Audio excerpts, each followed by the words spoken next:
ನಮಸ್ಕಾರ ಸ್ನೇಹಿತರೆ, welcome to ಸ್ಪರ್ಧಾ ಗೆಲುವು ಅಕಾಡೆಮಿ ಯೂಟ್ಯೂಬ್ ಚಾನಲ್. ಇವತ್ತಿನ ಈ ವಿಡಿಯೋದಲ್ಲಿ ನಾವು ಈ ಜಿಯೋಗ್ರಫಿಗೆ ಸಂಬಂಧಪಟ್ಟಂತ ಪ್ರಶ್ನೆಗಳನ್ನು ಸಾಲ್ವ್ ಮಾಡೋಣ. ಈ ಕ್ವಶನ್ಗಳನ್ನು ಹೇಗೆ ಸೆಲೆಕ್ಟ್ ಮಾಡ್ಕೊಂಡಿನಪ್ಪ ಅಂದ್ರೆ 2025 ಮತ್ತು 26ರಲ್ಲಿ current affairs related geography questions ಗಳದಾವ. ಹಾಗಾಗಿ ಮುಂದೆ ಬರುವಂತ ಎಲ್ಲಾ ಎಕ್ಸಾಮ್ಸ್ಗಳಿಗೂ ಬಹಳ ಹೆಲ್ಪ್ಫುಲ್ ವಿಡಿಯೋ ಅಂತಾನೆ ಹೇಳ್ಬೋದು. ಇವಾಗ ಟ್ರೆಂಡ್ ಹೇಗದಪ್ಪ ಅಂದ್ರೆ current affairs related subject wise ಕ್ವಶನ್ಗಳನ್ನ ಈ ಪ್ರಶ್ನೆ ಪತ್ರಿಕೆಗಳಲ್ಲಿ ಕೇಳಕತ್ತಾನ. ಅದೇ ಕಾನ್ಸೆಪ್ಟ್ ಇಟ್ಕೊಂಡೆ ಈ ಪ್ರಶ್ನೆಗಳನ್ನ ಸಾಲ್ವ್ ಮಾಡ್ತೇನ್ರಿ. ಮತ್ತು ಅದೇ ತರ ಈಗ ಯಾವಾಗ ಪ್ರೆಸೆಂಟ್ ಟ್ರೆಂಡಿಂಗ್ ನಾಗ ಅದಾವಲ್ಲ ಆ ಪ್ಲೇಸಸ್ ಗಳಿಗೆ ರಿಲೇಟೆಡ್ ಜಿಯೋಗ್ರಫಿ ಕ್ವಶನ್ಸ್ ಗಳನ್ನ ಅರೇಂಜ್ ಮಾಡಿದ್ದೀನಿ.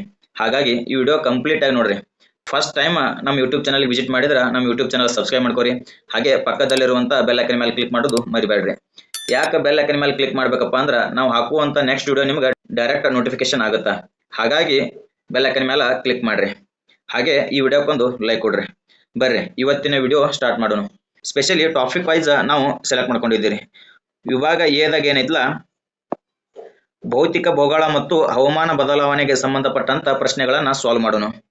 ನೆಕ್ಸ್ಟ್ ಹಿಂಗ ಜಿಯೋಗ್ರಫಿ ಎಲ್ಲಾನು ಸಾಲ್ವ್ ಮಾಡ್ತೇನ್ರಿ. ಆ ಉದ್ದೇಶದಿಂದ ಏನೈತಲ್ಲ ಈ ವಿಡಿಯೋ ಕಂಪ್ಲೀಟ್ ಆಗಿ ನೋಡ್ರಿ. ಬರ್ರಿ ಇವತ್ತಿನ ಮೊದಲನೇ ಪ್ರಶ್ನೆ ಸಾಲ್ವ್ ಮಾಡೋಣ. ಜೋಜಿಲಾ ಕಣಿವೆ ಬಗ್ಗೆ ಅದ. ಸ್ಪೆಷಲಿ ನಾವು ಹೇಳ್ಬೇಕಪ್ಪ ಏನಂದ್ರ ಡಿವೈಡ್ ಮಾಡಿದ್ದೀನಿ. ಭೌತಿಕ ಭೂಗೋಳ ಮತ್ತು ಹವಾಮಾನ ಬದಲಾವಣೆ ಕುರಿತು ಈ ಪ್ರಶ್ನೆಗಳನ್ನ ಅದಾವ. ಹಾಗೆ ಈ ವಿಡಿಯೋದ ಕಂಪ್ಲೀಟ್ ಡೀಟೇಲ್ ನೋಡ್ಕೊತ ಹೋದ್ರ ಜಿಯೋಗ್ರಫಿ ಎಲ್ಲಾ ತರ ಕ್ವಶನ್ಗಳು ಕವರ್ ಆಗಿದ್ದಾವ. ಅದು ಕೂಡ ಕರೆಂಟ್ ಅಫೇರ್ಸ್ ರಿಲೇಟೆಡ್ ಆಗಿದ್ದಾವ. ಹಾಗಾಗಿ ವಿಡಿಯೋ ಕಂಪ್ಲೀಟ್ ಆಗಿ ನೋಡ್ರಿ. ಮೊದಲನೇ ಪ್ರಶ್ನೆ ಏನದಪ್ಪ ಅಂದ್ರ ಇತ್ತೀಚೆಗೆ ಸುರಂಗ ಯೋಜನೆ ಪ್ರಗತಿಗಾಗಿ ಸುದ್ದಿಯಲ್ಲಿರುವಂತ ಜೋಜಿಲಾ ಕಣಿವೆ ಯಾವ ಪರ್ವತ ಶ್ರೇಣಿಯಲ್ಲಿ ಕಂಡು ಬರ್ತದ ಅಂತೇಳಿ ಪ್ರಶ್ನೆ ಕೇಳಲಾಗೈತ್ರಿ. ಇದಕ್ಕೆ ನಾವು ಆಪ್ಷನ್ಗಳನ್ನು ನೋಡಿದ್ರ ಆಪ್ಷನ್ ಎ ಫೀರ್ ಪಂಜಲ್ ಪರ್ವತ ಶ್ರೇಣಿ, ಆಪ್ಷನ್ ಬಿ ಜಸ್ಕರ್ ಪರ್ವತ ಶ್ರೇಣಿ, ಆಪ್ಷನ್ ಸಿ ಕಾರಾಕೋರಂ ಪರ್ವತ ಶ್ರೇಣಿ, ಆಪ್ಷನ್ ಡಿ ಲಡಾಖ್ ಪರ್ವತ ಶ್ರೇಣಿ. ಜೋಜಿಲಾ ಕಣಿವೆ ಯಾವ ಪರ್ವತ ಶ್ರೇಣಿಯಲ್ಲಿ ಕಂಡು ಬರ್ತದ ಅಂತೇಳಿ ಪ್ರಶ್ನೆ ಕೇಳಲಾಗೈತಿ. ಕಮೆಂಟ್ ಮಾಡಿ ತಿಳಿಸಿ ನೋಡೋಣ. ಫಾಸ್ಟ್ ಯಾರಿಗೆ ಗೊತ್ತದ ಅವ್ರು ಕಮೆಂಟ್ ಮಾಡ್ರಿ ನೋಡೋಣ. ಓಕೆ, ಈ ಕ್ವಶನ್ ನಾವು ಸರಿಯಾದ ಉತ್ತರ ನೋಡಿದ್ರ ಅದು ಆಪ್ಷನ್ ಬಿ ನೋಡ್ರಿ. ಜಸ್ಕರ್ ಪರ್ವತ ಶ್ರೇಣಿ ಒಳಗ ಜೋಜಿಲಾ ಕಣಿವೆನ ನಾವು ನೋಡಬಹುದಾಗೈತಿ. ಸ್ವಲ್ಪ ಜಸ್ಕರ್ ಶ್ರೇಣಿ ಬಗ್ಗೆ ಮಾಹಿತಿಯನ್ನ ನೋಡ್ಬಿಡೋಣ. ಇನ್ ಡೆಪ್ತ್ ಆಗಿ ನೋಡೋಣ, ಇಂಪಾರ್ಟೆಂಟ್ ಆಗ್ತೈತಿ. ಜೋಜಿಲಾ ಕಣಿವೆ ಸುಮಾರು ಏನೈತಲ್ಲ ಇದು 11,575 ಫೀಟ್ ಹೈಟ್ ಅದ. ಅಂದ್ರ 3,528 ಮೀಟರ್ ಎತ್ತರದಲ್ಲೈತಿ. ಮತ್ತ ಇದು ಮಹಾ ಹಿಮಾಲಯದ ಭಾಗವಾಗೈತಿ ನೋಡ್ರಿ. ಮತ್ತೆ ಈ ಜೋಜಿಲಾ ಕಣಿವೆ ಒಳಗೆ ಏನೈತಲ್ಲ ನ್ಯಾಷನಲ್ ಹೈವೇ 1 ಕೂಡ ಅದ. ನಿಮಗೆ ಕೇಳಬಹುದು ನ್ಯಾಷನಲ್ ಹೈವೇ 1 ಯಾವ ಕಣಿವೆ ಮಾರ್ಗಗಳಲ್ಲಿ ಹಾದು ಹೋಗ್ಯದ ಅಂತಾನು ಪ್ರಶ್ನೆ ಕೇಳ್ತಾನ. ಮತ್ತ ನ್ಯಾಷನಲ್ ಹೈವೇ 1 ಐತಲ್ಲ ಯಾವ್ಯಾವ ನಗರವನ್ನ ಪ್ರಮುಖವಾಗಿ ಜೋಡಣೆ ಮಾಡ್ತದ ಅಂತಾನು ಪ್ರಶ್ನೆ ಕೇಳ್ತಾನ. ಅದೆಲ್ಲ ಡೆಪ್ತ್ ಎಕ್ಸ್ಪ್ಲನೇಷನ್ ಈ ವಿಡಿಯೋದಾಗ ಅದ. ನ್ಯಾಷನಲ್ ಹೈವೇ 1 ಇದು ಶ್ರೀನಗರದಿಂದ ಲಡಾಖಿನ ಲೇಹಕ್ಕೆ ಕನೆಕ್ಟ್ ಮಾಡ್ತದ ನೋಡ್ರಿ. ಮತ್ತ ಅದ್ರ ಜೊತೆಗೆ ಡ್ರಾಸ್ ಕಾರ್ಗಿಲ್ ಮೂಲಕ ಸಂಪರ್ಕವನ್ನ ಹೊಂದೈತಿ. ಐತಿಹಾಸಿಕವಾಗಿ ನಾವು ನೋಡೋದಾದ್ರ ಇದು ಭಾರಿ ಹಿಮಪಾತದಿಂದ ಕೂಡಿರ್ತದ ಮತ್ತು ಹಿಮದ ಪ್ರವಾಹಗಳನ್ನು ಉಂಟು ಮಾಡ್ತದ. ಇದು ಸುಮಾರು 5 ರಿಂದ 6 ತಿಂಗಳು ಏನೈತಲ್ಲ ಮುಚ್ಚಿರ್ತದ್ರಿ. ಸ್ಪೆಷಲಿ ನವೆಂಬರ್ದಿಂದ ಮೇ ವರೆಗೂ ಮುಚ್ಚಿರ್ತದ. ನೆಕ್ಸ್ಟ್ ಇನ್ನ ಈ ಯೋಜನೆ ಬಗ್ಗೆ ಸ್ವಲ್ಪ ಡೀಟೇಲ್ ಆಗಿ ನೋಡ್ಕೊಂಡ್ಬಿಡೋಣ. ಏನು ಜೋಜಿಲಾ ಸುರಂಗ ಯೋಜನೆ. ಇದು ಆಲ್ರೆಡಿ ಕಂಪ್ಲೀಟ್ ಆಗೈತ್ರಿ. ಎಕ್ಸ್ಪ್ಲನೇಷನ್ ನೋಡಿದ್ರ ಇದು ಸುಮಾರು 13.15 ಕಿಲೋಮೀಟರ್ ಉದ್ದದ ಏಷ್ಯಾದ ಅತ್ಯಂತ ಉದ್ದದ ದ್ವಿಮುಖ ಸುರಂಗ ಆಗಿರ್ತದೆ ಇದು. ಈ ಪಾಯಿಂಟ್ ನೆನಪಿಟ್ಕೋರಿ. ಜೋಜಿಲಾ ಕಣಿವೆ ಸುರಂಗ ಮಾರ್ಗ ಏನೈತಲ್ಲ ಸುಮಾರು 13.15 ಕಿಲೋಮೀಟರ್ ಉದ್ದದ. ಇದು ಏಷ್ಯಾದ ಅತ್ಯಂತ ಉದ್ದದ ದ್ವಿಮುಖ ಸುರಂಗ ಆಗಿರ್ತದ. ಈ ಪಾಯಿಂಟ್ ನೆನಪಿಟ್ಕೋರಿ. ಮತ್ತ ಇದು ಪ್ರಯಾಣದ ಅಂದ್ರ ಟ್ರಾವೆಲ್ ಜರ್ನಿ ಏನೈತಲ್ಲ 3.5 ಅವರ್ಸ್ ದಿಂದ ಕೇವಲ 15 ನಿಮಿಷಕ್ಕೆ ಕಡಿಮೆ ಮಾಡ್ತದ. ಅಂದ್ರೆ ಎಷ್ಟು ಇಂಪಾರ್ಟೆಂಟ್ ಅದ ನೋಡ್ರಿ. ಮತ್ತೆ ಈ ಸುರಂಗದ ಉದ್ದೇಶ ಏನಾಗಿತ್ತಪ್ಪ ಅಂದ್ರ ಲಡಾಖಿಗೆ ವರ್ಷ ಪೂರ್ತಿ ಸಂಪರ್ಕವನ್ನು ಒದಗಿಸುವ ಗುರಿಯನ್ನು ಹೊಂದದ ನೋಡ್ರಿ. ಓಕೆ, ಇನ್ನು ಆಪ್ಷನ್ಸ್ ದಾಗ ಇದ್ದೋಲ್ಲ ಫೀರ್ ಪಂಜಾಲ, ಜಸ್ಕರ, ಕಾರಾಕೋರಂ, ಲಡಾಖ್ ಶ್ರೇಣಿ. ಇದ್ರ ಒಳಗ ಯಾವ್ಯಾವ ಕಣಿವೆ ಮಾರ್ಗಗಳು ಕಂಡು ಬರ್ತಾವ ಅಂತೇಳಿ ಕೂಡ ನಾವು ನೋಡ್ಬಿಡೋಣ. ಫೀರ್ ಪಂಜಾಲ್ ಪರ್ವತ ಶ್ರೇಣಿ ಇದ್ರಾಗ ನಾವು ಬನಿಹಾಳ ಮತ್ತು ರೋಹಿಟಾಂಗ್ ಕಣಿವೆ ಮಾರ್ಗಗಳನ್ನ ನೋಡಬಹುದಾಗೈತ್ರಿ. ಫೀರ್ ಪಂಜಾಲ್ ಪರ್ವತ ಶ್ರೇಣಿ ಒಳಗ ಬನಿಹಾಳ ಮತ್ತು ರೋಹಿಟಾಂಗ್ ಪರ್ವತ ಕಣಿವೆ ಮಾರ್ಗಗಳನ್ನ ನಾವು ನೋಡಬಹುದು. ಇನ್ನ ಜಸ್ಕರ್ದಾಗಂತರೂ ನಿಮ್ಗೆ ಹೇಳೇ ಬಿಟ್ಟಿದ್ದೀನಿ, ಜೋಜಿಲಾ ಕಣಿವೆ ಮಾರ್ಗ ಕಂಡು ಬರ್ತದ. ಇನ್ನು ನೆಕ್ಸ್ಟ್ ಕಾರಾಕೋರಂ ಪರ್ವತ ಶ್ರೇಣಿ. ಕಾರಾಕೋರಂ ಪರ್ವತ ಶ್ರೇಣಿ ಒಳಗೇನೈತಲ್ಲ ಖರ್ದುಂಗ್ಲಾ ಮತ್ತು ಚಾಂಗ್ಲಾಹದಂತ ಕಣಿವೆ ಮಾರ್ಗಗಳನ್ನ ನಾವು ನೋಡಬಹುದಾಗೈತಿ. ಇನ್ನ ಲಡಾಖ್ ಪರ್ವತ ಶ್ರೇಣಿ ಒಳಗ ಇಲ್ಲಿ ಸಿಂಧು ನದಿ ಹರಿದು ಹೋಗ್ತದ ನೋಡ್ರಿ. ಇದು ಇಂಪಾರ್ಟೆಂಟ್. ಸಿಂಧು ನದಿ ಯಾವ ಪರ್ವತ ಶ್ರೇಣಿಗಳಲ್ಲಿ ಹರಿದು ಹೋಗ್ತದ ಅಂತೇಳಿ ಪ್ರಶ್ನೆ ಕೇಳ್ತಾನ. ಹಾಗಾಗಿ ಇದು ಲಡಾಖ್ ಪರ್ವತ ಶ್ರೇಣಿ ಒಳಗ ಹರಿದು ಹೋಗ್ತದ ನೋಡ್ರಿ. ಮತ್ತು ಇವು ಕಾರಾಕೋರಂ ಶ್ರೇಣಿ ಅನ್ನೋದವಲ್ಲ, ಇವು ಸೀರಿಯಲ್ ಆಗಿ ನೆನಪಿಟ್ಟುಕೊಳ್ಳೋದು ಭಾಳ ಇಂಪಾರ್ಟೆಂಟ್. ಅಂದ್ರೆ ಉತ್ತರದಿಂದ ದಕ್ಷಿಣಕ್ಕೆ ಕೇಳ್ತಾನೆ, ಇಲ್ಲ ದಕ್ಷಿಣದಿಂದ ಉತ್ತರಕ್ಕಂತ ಕೇಳ್ತಾನೆ. ಈಗ ಹಲವಾರು ಪ್ರಶ್ನೆ ಪತ್ರಿಕೆಗಳಲ್ಲಿ ಕೇಳಿದ್ದಾನ್ರಿ. ಹಾಗಾಗಿ ನಿಮ್ಗೆ ಸೀರಿಯಲ್ ಬರೆಸ್ಬಿಡ್ತೀನಿ ಒಂದು ಸೆಕೆಂಡ್ ಯಾವುದಕ್ಕೂ. ಫಸ್ಟ್ ಏನೈತಲ್ಲ ಅಂದ್ರೆ ನಾವು ನೋಡೋಣ ಉತ್ತರದಿಂದ ದಕ್ಷಿಣಕ್ಕೆ ನೋಡೋಣ, ಇದು ಸಾರಿ ದಕ್ಷಿಣದಿಂದ ಉತ್ತರಕ್ಕೆ ನೋಡೋಣ. ಫಸ್ಟ್ ಬರೋದು ಯಾವುದು? ಫೀರ್ ಪಂಜಾಲ್. ಫೀರ್ ಪಂಜಾಲ್ ಎರಡನೇದು. ಫೀರ್ ಪಂಜಾಲ್ ಮೇಲೆ ಬರೋದು ಜಸ್ಕರ್ ಶ್ರೇಣಿ, ಜಸ್ಕರ್ ಪರ್ವತ ಶ್ರೇಣಿ, ಪರ್ವತ ಶ್ರೇಣಿ. ಇನ್ನು ಥರ್ಡ್ ಒನ್ ಯಾವ್ದು ಬರುತ್ತಾ? ಲಡಾಖ್ ಪರ್ವತ ಶ್ರೇಣಿ ಬರುತ್ತೆ, ಲಡಾಖ್ ಪರ್ವತ ಶ್ರೇಣಿ ಬರುತ್ತೆ. ಫೋರ್ತ್ ಒನ್ ಯಾವ್ದು ಬರುತ್ತಾ? ಕಾರಾಕೋರಂ ಪರ್ವತ ಶ್ರೇಣಿ, ಕಾರಾಕೋರಂ ಪರ್ವತ ಶ್ರೇಣಿ. ಇದು ನೆನಪಿಟ್ಕೋರಿ, ಸ್ಪೆಷಲಿ ಕಡೆಯಿಂದ ಐತಿ ಇದು? ದಕ್ಷಿಣದಿಂದ ಉತ್ತರಕ್ಕದ, ಉತ್ತರ ನೆನಪಿಟ್ಕೋರಿ. ಇದು ಇಂಪಾರ್ಟೆಂಟ್ ಆಗ್ತೈತಿ, ಯಾಕ ಹಲವಾರು ಪ್ರಶ್ನೆ ಪತ್ರಿಕೆಗಳೇ ಕೇಳಿದಾನ ಅನುಕ್ರಮವಾಗಿ ಉತ್ತರದಿಂದ ದಕ್ಷಿಣಕ್ಕೆ, ದಕ್ಷಿಣದಿಂದ ಉತ್ತರಕ್ಕೆ ಜೋಡಣೆ ಮಾಡ್ರಿ ಅಂತೇಳಿ ಪ್ರಶ್ನೆಗಳಲ್ಲಿ ಕೇಳಿದಾನ. ಹಾಗಾಗಿ ಇದು ಇಂಪಾರ್ಟೆಂಟ್ ಆಗ್ತೈತಿ, ನೆನಪಿಟ್ಕೋರಿ. ಯಾವುದು? ಫೀರ್ ಪಂಜಾಲ್ ಫಸ್ಟ್ ಬರುತ್ತಾ. ಅದ್ರ ಮೇಲೆ ಬರೋದು ಜಸ್ಕರ್ ಪರ್ವತ ಶ್ರೇಣಿ, ಜಸ್ಕರ್ ಪರ್ವತ ಶ್ರೇಣಿ ಮೇಲೆ ಬರೋದು ಲಡಾಖ್ ಪರ್ವತ ಶ್ರೇಣಿ, ಲಡಾಖ್ ಪರ್ವತ ಶ್ರೇಣಿಗಿಂತ ಮೇಲೆ ಬರೋದು ಕಾರಾಕೋರಂ ಪರ್ವತ ಶ್ರೇಣಿ. ನೋಡ್ರಿ ನೆನಪಿಟ್ಕೋರಿ. ಓಕೆ, ನೆಕ್ಸ್ಟ್ ಕ್ವಶನ್ ಬಿಡ್ಸೋಣ ಬರ್ರಿ. Question number 2 ಮಿಗ್ಲಾ ಕಣಿವೆಗೆ ಸಂಬಂಧಪಟ್ಟೈತಿ. ಮಿಗ್ಲಾ ಕಣಿವೆ ಏನೈತಲ್ಲ, ಇದು ವಿಶ್ವದ ಅತ್ಯಂತ ಎತ್ತರವಾದ ವಾಹನ ಸಂಚಾರ ಕಣಿವೆ ಆಗೈತೆ ನೋಡ್ರಿ. ಪ್ರಶ್ನೆ ಏನದಪ್ಪ ಅಂದ್ರೆ 2025ರಲ್ಲಿ ಗಡಿ ರಸ್ತೆ ಸಂಸ್ಥೆ ಅಂದ್ರೆ ಬಾರ್ಡರ್ ರೋಡ್ ಆರ್ಗನೈಸೇಷನ್ ತೆರೆದಂತ ಮಿಗ್ಲಾ ಕಣಿವೆ ಯಾವ ಕೇಂದ್ರಾಡಳಿತ ಪ್ರದೇಶದಲ್ಲಿ ಕಂಡು ಬರ್ತದ ಅಂತೇಳಿ ಪ್ರಶ್ನೆ ಕೇಳಲಾಗೈತ್ರಿ. ಇದಕ್ಕೆ ಆಪ್ಷನ್ಸ್ ನೋಡಿದ್ರೆ ಆಪ್ಷನ್ ಎ ಜಮ್ಮು ಮತ್ತು ಕಾಶ್ಮೀರ ಪರ್ವತ ಕಾಶ್ಮೀರ ಕೇಂದ್ರಾಡಳಿತ ಪ್ರದೇಶದಲ್ಲಿ ಕಂಡು ಬರ್ತಾ, ಆಪ್ಷನ್ ಬಿ ಹಿಮಾಚಲದಲ್ಲಿ ಕಂಡು ಬರ್ತಾ, ಆಪ್ಷನ್ ಡಿ ಲಡಾಖ್ನಲ್ಲಿ ಕಂಡು ಬರ್ತಾ, ಆಪ್ಷನ್ ಡಿ ಉತ್ತರಾಖಂಡ. ಮಿಗ್ಲಾ ಕಣಿವೆ ಯಾವ ಕೇಂದ್ರಾಡಳಿತ ಪ್ರದೇಶದಲ್ಲಿ ಕಂಡು ಬರ್ತಾ ಅಂತೇಳಿ ಕಮೆಂಟ್ ಮಾಡಿ ತಿಳಿಸಿರೋಣ. ಫಸ್ಟ್ ಈ ಕ್ವಶನ್ ನಾವು ಸರಿಯಾದ ಉತ್ತರ ನೋಡಿದ್ರೆ ಅದು ಆಪ್ಷನ್ ಸಿ ನೋಡ್ರಿ. ಲಡಾಖ್ ಒಳಗ ನಾವು ಮಿಗ್ಲಾ ಕಣಿವೆ ಮಾರ್ಗವನ್ನ ನೋಡ್ಬೋದಾಗೈತಿ. ಸ್ವಲ್ಪ ಡಿಟೇಲ್ ಆಗಿ ನೋಡೋಣ ಬರ್ರಿ. ಓಕೆ, ಬಾರ್ಡರ್ ರೋಡ್ ಆರ್ಗನೈಸೇಷನ್ ಏನೈತಲ್ಲ, ಸುಮಾರು 19,400 ಫೀಟ್ ಎತ್ತರದಲ್ಲಿ ಮಿಗ್ಲಾ ಕಣಿವೆಯನ್ನ ತೆರೆದಿದ್ದಾರೆ ನೋಡ್ರಿ. ಇದು ಏನೈತಲ್ಲ ಉಮ್ಲಿಂಗ್ಲಾ ಕಣಿವೆ ಮಾರ್ಗವನ್ನ ಮೀರಿಸಿ ವಿಶ್ವದ ಅತ್ಯಂತ ಎತ್ತರವಾದಂತ ವಾಹನ ಸಂಚಾರ ಕಣಿವೆ ಮಾರ್ಗ ಆಗೈತೆ ನೋಡ್ರಿ. ಈ ಪಾಯಿಂಟ್ ನೆನಪಿಟ್ಕೋರಿ.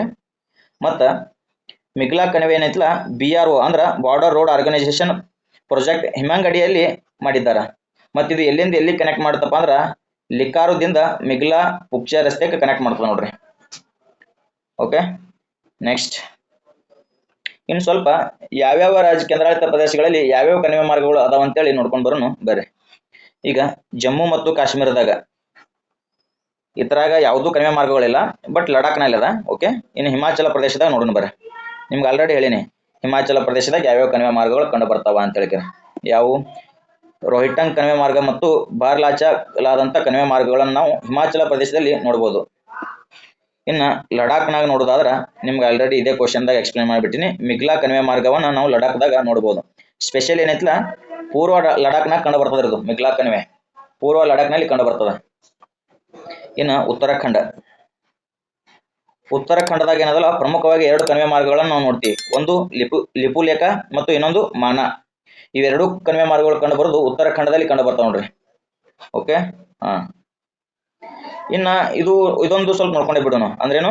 ವಿಶ್ವದ ಅತ್ಯಂತ ಎತ್ತರವಾದ ವಾಹನ ಸಂಚಾರ ಕಣಿವೆ ಮಾರ್ಗಗಳು ಅಂದ್ರೆ ಅತಿ ಎತ್ತರದಲ್ಲಿರುವಂಥ ಕಣಿವೆ ಮಾರ್ಗಗಳನ್ನು ಸ್ವಲ್ಪ ಡಿಟೇಲ್ ಆಗಿ ನೋಡ್ಕೊಂಡು ಬಿಡೋಣ. ಮೊದಲನೇದು ಯಾವುದು ಇಲ್ಲಿ ನೋಡಿದ್ದೀವಿ ನಾವು. ಫಸ್ಟ್ ಪಾಯಿಂಟ್ ಯಾವುದು? ಮಿಗ್ಲಾ ಕಣಿವೆ ಮಾರ್ಗ. ಮಿಗ್ಲಾ ಕಣಿವೆ ಮಾರ್ಗ ಎಷ್ಟೈತಿ? 19,400 ಫೀಟ್ ಐತಿ, ಫೀಟ್. ಓಕೆ, ಇತರ ನೆಕ್ಸ್ಟ್ ನಂತರ ಬರೋದು 2ನೇ ಸ್ಥಾನದಲ್ಲಿ ಉಮ್ಲಿಂಗ್ಲಾ 19,300 ಫೀಟ್ ಐತಿ. ಇದು ಹಿಂದಿನ ವಿಶ್ವದ ಅತ್ಯಂತ ಎತ್ತರವಾದ ವಾಹನ ಸಂಚಾರ ಕಣಿವೆ ಮಾರ್ಗ ಆಗಿತ್ತು, ಆದ್ರೆ ಈಗಿಲ್ಲ, ಪ್ರೆಸೆಂಟ್ ಮಿಗ್ಲಾ ಆಗೈತೆ ನೋಡ್ರಿ. ಇನ್ನು 3ನೇದು ಖರ್ದುಂಗ್ಲಾ. ಖರ್ದುಂಗ್ಲಾ ಏನೈತಲ್ಲ ಇದು 17,582 ಫೀಟ್ ಐತಿ. ಸಾಮಾನ್ಯವಾಗಿ ಏನು ಕನ್ಫ್ಯೂಸ್ ಆಗ್ತಾರೆ, ಅತ್ಯಂತ ಎತ್ತರ ಅಂತೇಳಿ ಹುಡುಗರಿಗೆ ಕನ್ಫ್ಯೂಷನ್ ಆಗುತ್ತೆ ಇದು. ಓಕೆ, ನೆಕ್ಸ್ಟ್ ಕ್ವಶನ್ ನೋಡೋಣ ಬರ್ರಿ. Question number 3. ಉಮ್ಲಿಂಗ್ಲಾವನ್ನು ಮೀರಿಸಿ ವಿಶ್ವದ ಅತ್ಯಂತ ಎತ್ತರವಾದ ವಾಹನ ಸಂಚಾರ ಕಣಿವೆಯಾಗಲು BRO ಅಂದ್ರೆ ಬಾರ್ಡರ್ ರೋಡ್ ಆರ್ಗನೈಸೇಷನ್ ಇತ್ತೀಚೆಗೆ ಯಾವ ಕಣಿವೆಯನ್ನು ತೆರೆಯಿತು ಅಂತೇಳಿ ಆಗೈತೆ. ಇದು ಹಿಂದಿನ ಕ್ವಶನ್ ನಿಮ್ಗೆ ಇನ್ ಡೆಪ್ತ್ ಎಕ್ಸ್ಪ್ಲನೇಷನ್ ಕೊಟ್ಬಿಡ್ತೀನಿ, ಹಾಗಾಗಿ ಈ ಕ್ವಶನ್ಗೆ ನೀವೇ ಆನ್ಸರ್ ಮಾಡ್ರಿ. Option A Changla, option B Khardungla, option C Migla, option D Fotula. ಈ ಕ್ವಶನ್ಗೆ ನೀವೇ ಆನ್ಸರ್ ಮಾಡ್ರಿ, ಯಾಕಂದ್ರೆ ಎಕ್ಸ್ಪ್ಲೈನ್ ಮಾಡಿಬಿಟ್ಟಿದ್ದೀನಿ ಆಲ್ರೆಡಿ ನಾನು. ಓಕೆ, ಫಾಸ್ಟ್ ಕಮೆಂಟ್ ಮಾಡಿ ತಿಳಿಸ್ರಿ. ಸ್ವಲ್ಪ ಎಕ್ಸ್ಪ್ಲನೇಷನ್ ನೋಡ್ಬಿಡೋಣ. ಇದು 19,400 ಫೀಟ್ನಾಗ ಇರೋದು ಮಿಗ್ಲಾ ಕಣಿವೆ ಮಾರ್ಗ. ಈಗ ಪ್ರೆಸೆಂಟ್ ವಿಶ್ವದ ಅತ್ಯಂತ ಎತ್ತರವಾದ ವಾಹನ ಸಂಚಾರ ಕಣಿವೆ ಮಾರ್ಗ ಆಗೈತಿ. ಇದ್ರ ಹಿಂದೆ ಇದ್ದಿದ್ದು ಯಾವುದು ಮಿಗ್ಲಾ ಕಣಿವೆ ಮಾರ್ಗ ಇತ್ತು. ಅದು ಎಷ್ಟು ಹೈಟ್? 19,300 ಫೀಟ್ ಇತ್ತು. ಇನ್ನು ಮಿಗ್ಲಾ ಕಣಿವೆ ಮಾರ್ಗ ಏನೈತಲ್ಲ ಪೂರ್ವ ಲಡಾಖ್ ನಾಗ ಕಂಡು ಬರ್ತೈತಿ. ಮತ್ತಿದು ಬಾರ್ಡರ್ ರೋಡ್ ಆರ್ಗನೈಸೇಷನ್ ಪ್ರಾಜೆಕ್ಟ್ ಹಿಮಾಂಕ್ ಅಡಿಯಲ್ಲಿ ಕಂಡು ಬರ್ತದ, ಅಂದ್ರೆ ನಿರ್ಮಾಣ ಮಾಡಲಾಗೈತಿ. ಇದು ನಿಮ್ಗೆ ಆಲ್ರೆಡಿ ಹೇಳಿಬಿಟ್ಟಿದ್ದೀನಿ, ಇದು ಸ್ವಲ್ಪ ಇಂಪಾರ್ಟೆಂಟ್. ಇದು ಕೂಡ ಏನು ನಾವು ಕಣಿವೆ ಮಾರ್ಗಗಳನ್ನು ಎತ್ತರದ ಹೋಲಿಕೆಯಿಂದ ನೋಡ್ಕೊಂಡು ಬಿಡೋಣ. ಫಸ್ಟ್ ಯಾವುದು ಮಿಗ್ಲಾ ಕಣಿವೆ ಮಾರ್ಗ. ಎರಡನೇ ಸ್ಥಾನದಾಗ ಬರೋದು ಯಾವುದು ಉಮ್ಲಿಂಗ್ಲಾ 19,300 ಫೀಟ್ ಐತಿ. ಇನ್ನು ಮೂರನೇದು ಯಾವ್ದು ಬರ್ತದಪ್ಪ ಅಂದ್ರೆ ಅದು ಚಾಂಗ್ಲಾ ಬರ್ತೈತಿ ನೋಡ್ರಿ. ಚಾಂಗ್ಲಾ ಕಣಿವೆ ಮಾರ್ಗ ಎಷ್ಟು 17,590 ಫೀಟ್ ಐತಿ, ಲಡಾಖ್ನಾಗ ಕಂಡು ಬರ್ತದ. ವಿಶ್ವದ ಅತ್ಯಂತ ಎತ್ತರದ ಕಣಿವೆಗಳಲ್ಲಿ ಇದು ಕೂಡ ಒಂದು. 4ನೇ ಸ್ಥಾನದಾಗ ಖರ್ದುಂಗ್ಲಾ ಬರ್ತೈತಿ ನೋಡ್ರಿ, ನೆನಪಿಟ್ಕೊರಿ ಸೀರಿಯಲ್ ಆಗಿ. ಈ ಖರ್ದುಂಗ್ಲಾ ಯಾಕೆ ಹುಡುಗರು ಕನ್ಫ್ಯೂಷನ್ ಆಗ್ತಾರಪ್ಪ ಅಂದ್ರೆ ಇದು ಜನಪ್ರಿಯ ಪ್ರವಾಸಿ ಕಣಿವೆ ಮಾರ್ಗ, ಹಾಗಾಗಿ ಫಸ್ಟ್ ತಲೆ ಬರೋದು ಖರ್ದುಂಗ್ಲಾ ಬಂದ್ಬಿಡ್ತೈತಿ. ಬಟ್ ಆನ್ಸರ್ ಅಲ್ರಿ, ಸ್ವಲ್ಪ ನೋಡ್ಕೊಂಡು ಹಾಕೋರಿ. ಇನ್ನು ಪೋಟುಲಾ, ಇದು ನೀವು ಕೇಳಿರಲ್ಲ ಗೊತ್ತಿಲ್ಲ. ಪೋಟುಲಾ ಕಣಿವೆ ಮಾರ್ಗ ಎಲ್ಲಿ ಕಂಡು ಬರ್ತದಪ್ಪ ಅಂದ್ರೆ ಇದು ಶ್ರೀನಗರದಿಂದ ಲೇಹ್ ಹೆದ್ದಾರಿ ಒಳಗೆ ಕಂಡು ಬರ್ತೈತಿ. ಇದು ಕೂಡ 13,500 ಫೀಟ್ ಎತ್ತರದಾಗ ಕಂಡು ಬರ್ತದೆ. ಕೇಳ್ತಾನ ಪೋಟುಲಾ ಕಣಿವೆ ಮಾರ್ಗ ಎಲ್ಲಿ ಕಂಡು ಬರ್ತದ ಅಂತೇಳಿ, ಮತ್ತೆ ಎಲ್ಲಿಂದ ಎಲ್ಲಿ ಕನೆಕ್ಟ್ ಮಾಡ್ತದ ಅಂತೇಳಿ. ಓಕೆ, ನೆಕ್ಸ್ಟ್ ಕ್ವಶನ್ ನಂಬರ್ 4 ಎದಕ್ಕೆ ಸಂಬಂಧಪಟ್ಟೈತಿ? ಜಡ್ ಮೋರ್ ಸುರಂಗಕ್ಕೆ ಸಂಬಂಧಪಟ್ಟೈತಿ. ನೋಡೋಣ ಬರ್ರಿ. ವರ್ಷ ಪೂರ್ತಿ ಸಂಪರ್ಕವನ್ನು ಒದಗಿಸಲು ಇತ್ತೀಚೆಗೆ ಉದ್ಘಾಟಿಸಲಾದಂಥ ಜಡ್ ಮೋರ್ ಸುರಂಗವು ಯಾವ ರಾಷ್ಟ್ರೀಯ ಹೆದ್ದಾರಿಯಲ್ಲಿ ಕಂಡು ಬರ್ತದ? ಪ್ರಶ್ನೆ ನೋಡ್ರಿ ಏನ್ ಕೇಳಿದ್ದಾನೆ. ಜಡ್ ಮೋರ್ ಸುರಂಗ ಯಾವ ರಾಷ್ಟ್ರೀಯ ಹೆದ್ದಾರಿಯಲ್ಲಿ ಕಂಡು ಬರ್ತದ ಅಂತೇಳಿ ಪ್ರಶ್ನೆ ಕೇಳಲ್ಲ ಅಂದ್ರೆ option A NH44, option B NH1, option C NH54, option D NH54A. Already answer ನಿಮ್ಗೆ ಇಲ್ಲೇ ಅದ, ಆಪ್ಷನ್ ಬಿ ನೋಡಿ ಸರಿಯಾದ ಉತ್ತರ. NH1 ಒಳಗ ನಾವು ಜಡ್ ಮೋರ್ ಸುರಂಗವನ್ನ ನೋಡಬಹುದಾಗೈತಿ. ಸ್ವಲ್ಪ ಎಕ್ಸ್ಪ್ಲನೇಷನ್ ನೋಡ್ಕೊಂಡ್ಬಿಡೋಣ. ಜಡ್ ಮೋರ್ ಸುರಂಗ ಏನೈತಿಲ್ಲ ಸುಮಾರು 6.5 ಕಿಲೋಮೀಟರ್ ಉದ್ದೈತಿ. ಇದು ಕೂಡ ದ್ವಿಪಥದ ರಸ್ತೆ ಸುರಂಗ. ಶ್ರೀನಗರದಿಂದ ಲೇಹಕ್ಕೆ ಕನೆಕ್ಟ್ ಮಾಡ್ತೈತಿ. ನ್ಯಾಷನಲ್ ಹೈವೇ 1 ಮೇಲೆ ಅದ ನೋಡ್ರಿ. ಸಮುದ್ರ ಮಟ್ಟದಿಂದ 2,637 ಮೀಟರ್ ಎತ್ತರದಲ್ಲಿ ನಾವು ನೋಡ್ಬೋದು. ಸುಮಾರು 2,400 ಕೋಟಿ ವೆಚ್ಚದಲ್ಲಿ ಈ ಸುರಂಗ ಮಾರ್ಗವನ್ನು ನಿರ್ಮಾಣ ಮಾಡಕತ್ತಾರ. ಸ್ಪೆಷಲಿ ಎಲ್ಲಿಂದ ಎಲ್ಲಿ ಕನೆಕ್ಟ್ ಮಾಡ್ತದಪ್ಪ ಅಂದ್ರೆ ಶ್ರೀನಗರ ಟು ಸೋನ್ಮಾರ್ಗ ನಡು ಕಂಡು ಬರ್ತದೆ ನೋಡ್ರಿ. ಸ್ಪೆಷಲಿ ಇದು ಕ್ವಶನ್ ಕೇಳಿದ್ದಾನ, ಎಲ್ಲಿಂದ ಎಲ್ಲಿ ಕನೆಕ್ಟ್ ಮಾಡ್ತಾ ಅಂತೇಳಿ. ಸೋನ್ಮಾರ್ಗ ಟು ಶ್ರೀನಗರ ಕನೆಕ್ಟ್ ಮಾಡ್ತದ. ಓಕೆ, ನೆಕ್ಸ್ಟ್ ಕ್ವಶನ್ ನೋಡೋಣ ಬರ್ರಿ. ಇಲ್ಲ, ಇದೇ ಸ್ವಲ್ಪ ಎಕ್ಸ್ಪ್ಲನೇಷನ್ ಜಾಸ್ತಿ ಕೊಟ್ಟಿದ್ದಾನೆ, ಅದು ಡೆಪ್ತ್ ನೋಡ್ಕೊಂಡೇ ಬಿಡು.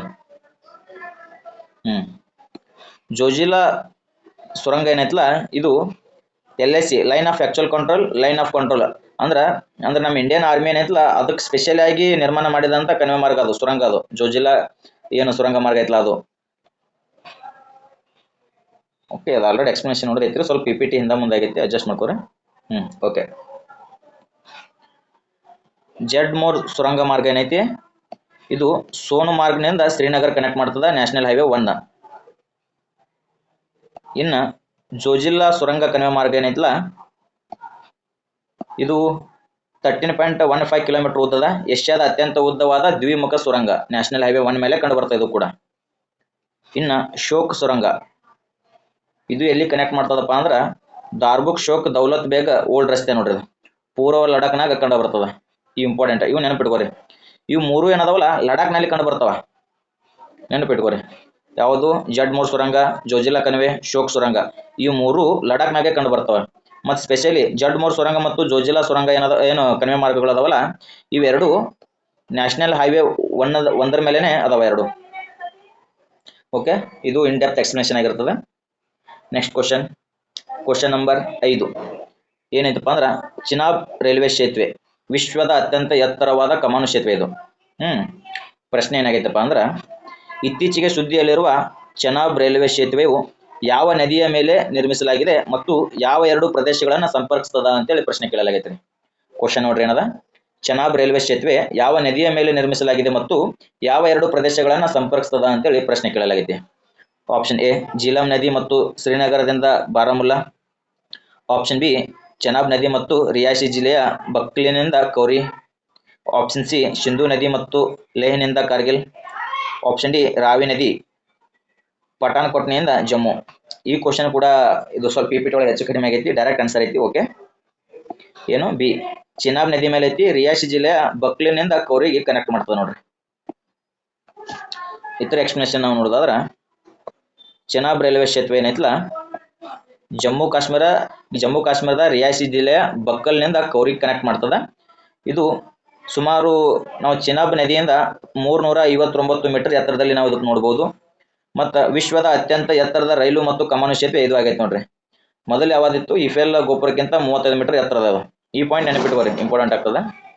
ವಿಶ್ವದ ಅತ್ಯಂತ ಎತ್ತರದ ರೈಲು ಮತ್ತು ಕಮಾನು ಸೇತುವೆ ಯಾವ್ದಪ್ಪ ಅಂದ್ರೆ ಅದು ಚಿನಾಬ್ ರೈಲ್ವೆ ಸೇತುವೆ. ಓಕೆ, ಇದು ಎತ್ತರ ಭಾಗವಾಗಿದೆ ಅಂತಾನು ಕೂಡ ಕೇಳಿದ್ದಾನೆ ಅಷ್ಟೋ ಪ್ರಶ್ನೆ ಪತ್ರಿಕೆಗಳೇ, ಇದು ನೆನಪಿಟ್ಕೋರಿ ಈ ಪಾಯಿಂಟ್ ಕೂಡ. ಉಧಂಪುರ್ ಶ್ರೀನಗರ ಬಾರಾಮುಲ್ಲಾ ರೈಲ್ವೆ ಲಿಂಕ್ನ ಭಾಗ ಆಗೈತೆ ನೋಡ್ರಿ, ಆ ಯೋಜನೆಯ ಭಾಗ ಇದು ಚಿನಾಬ್ ರೈಲ್ವೆ ಸೇತುವೆ.